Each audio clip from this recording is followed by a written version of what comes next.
بانی مخصوص سیاسی جماعت کا بیانیہ بوگلاہٹ کا شکار ہو گیا۔ بانی مخصوص سیاسی جماعت نے ایک مرتبہ پھر ریاستی اداروں اور ملک کے خداداد کی نظریاتی بنیادوں کو اپنی حوث اقتدار کی خاطر پروپیگنڈے کا نشانہ بنائے تسلسل جاری رکھا ہوا ہے۔ موصوف اپنے اور پارٹی کے آفیشیل ایکس اکاؤنٹس کے ذریعے مسلسل افواج پاکستان کی اعلیٰ قیادت پر براہ راست تنقید اور موجودہ حالات کو 1971 کے واقعات سے مماثلت دینے کی کوشش کر رہا ہے۔ اگر جائزہ لیا جائے تو موجودہ سیاسی اور عسکری قیادت کی ملک کے لیے مشترکہ کوششوں کے ثمرات نظر آنے شروع ہو گئے ہیں۔ وزیر اعظم پاکستان میاں شہباز شریف اور army chief general Syed Asim Munir ایک اعلیٰ سطح کے وفد کے ہمراہ اس وقت چین کے سرکاری دورے پر ہیں، اور جس کی مثبت اور خیر سگالی کی خبریں منظر نامے پر آ رہی ہیں۔ دوسری طرف ایک بڑی خبر یہ بھی ہے کہ پاکستان کو سلامتی کونسل میں غیر مستقل ممبرشپ بھی حاصل ہو چکی ہے، جو ایک کامیاب عالمی سفارتکاری کا منہ بولتا ثبوت ہے۔ مزید یہ کہ IMF کے ساتھ کامیاب مذاکرات اپنی منازل طے کر رہے ہیں، اور حکومتی پالیسیوں کے نتیجے میں عوام کے لیے ریلیف کے طور پر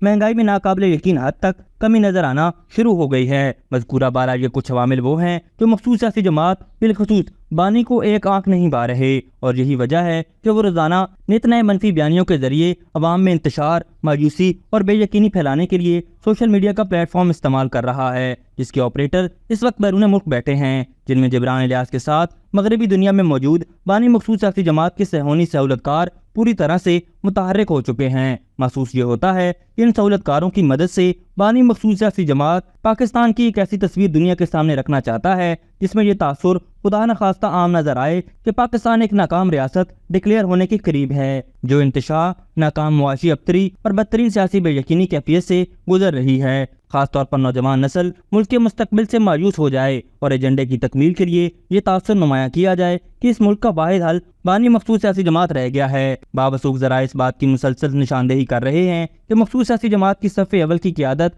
آہستہ آہستہ بانی مخصوص سیاسی جماعت کے اس انتشاری اور وطن دشمن رویے اور بیانیے سے خود کو فاصلے پر رکھنے کے لیے بار بار خود کو سوشل میڈیا مواد سے بری ذمہ قرار دے رہی ہے۔ اس تناظر میں رؤوف حسن، علی محمد خان اور شاندانہ گلزار کے بیانات سب کے سامنے ہیں، اور یہی وجہ ہے کہ 9 مئی کے سانحے کے بعد متعدد رہنماؤں کے حوالے سے بھی دیکھا گیا اور یوں نظر آتا ہے کہ جماعت کے ارکان بانی مخصوص سیاسی جماعت کی انتشاری سوچ اور وطن دشمن بیانات کی تہ تک پہنچ چکے ہیں۔ یہاں کچھ سوالات بہت اہم ہیں جو بانی مخصوص سیاسی جماعت کی ہر من گھڑت بیانیے کی نفی کرتے ہیں۔ سائفر کو عوامی جلسے میں لہرا کر اس کی تشہیر کر کے بانی مخصوص سیاسی جماعت نے محض سیاسی مفادات کو حاصل کرنے کے لیے لوگوں کو بے بنیاد اداروں کے خلاف کیوں اکسایا؟ آئینی اور قانونی طریقے سے تحریک عدم اعتماد کے ذریعے حکومت سے بے دخل ہونے والے بانی مخصوص سیاسی جماعت نے سائفر کو سیاسی مقصد کے لیے استعمال کیوں کیا، اور اس کے ذریعے سے ملک کو سیاسی، معاشی اور سماجی لحاظ سے نقصان پہنچانے کی کوشش کیوں کی؟ ملکی معیشت کی بات کرنے والا بانی مخصوص سیاسی جماعت کیا یہ بتانا پسند کرے گا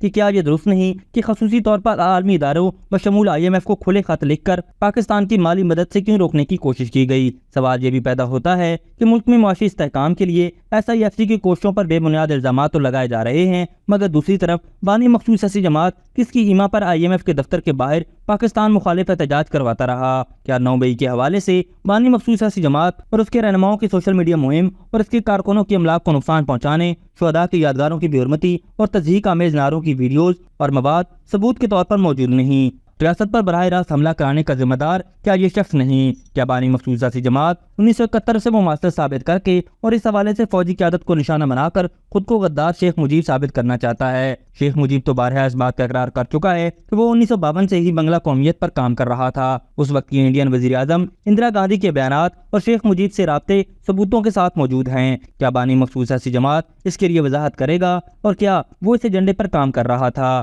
پچھلے 2 سالوں میں بانی مخصوص سیاسی جماعت نے یہ ثابت کر دیا ہے کہ یہ جماعت سیاسی جماعت نہیں بلکہ ایک انتشاری ٹولہ ہے جو ایک فرد واحد کی ضد اور انا کی وجہ سے دھڑے بندیوں کا شکار ہو چکی ہے۔ مگر افسوس کہ بانی مخصوص سیاسی جماعت ہر قیمت پر ریاستی اداروں یا حریف سیاسی جماعتوں کو بدنام کر کے اقتدار حاصل کرنا چاہتا ہے۔ ابھی تک کے لیے صرف اتنا ہی۔ مزید دلچسپ اور تازہ ترین خبروں سے آگاہ رہنے کے لیے ہمارے چینل اسلام آباد انسائیڈر کو سبسکرائب کرنا مت بھولیے، اور اگر ہماری یہ ویڈیو آپ کو اچھی لگی ہے تو اسے لائک کر دیں اور اپنی قیمتی رائے کا اظہار نیچے دیے گئے کمنٹ سیکشن میں ضرور کریں۔